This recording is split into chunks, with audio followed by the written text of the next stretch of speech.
Tere,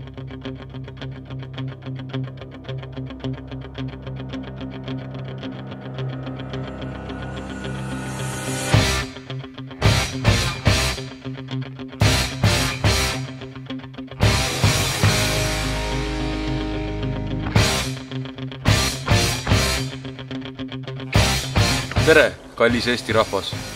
Võib-olla mäletate mind filmidest nagu Loksihirm ning Loksihirm 2. Te küsite, miks ma olen Reformierakonna reklaamis. Vastus on lihtne. Me hoolime inimestest. Kas te olete kunagi mõelnud, miks on Eestis nii kõrged maksud või nii vähe lasteaiakohti?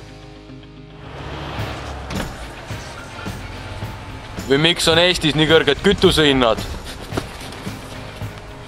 Eesti on maailmas 15. kohal enesetappude poolest.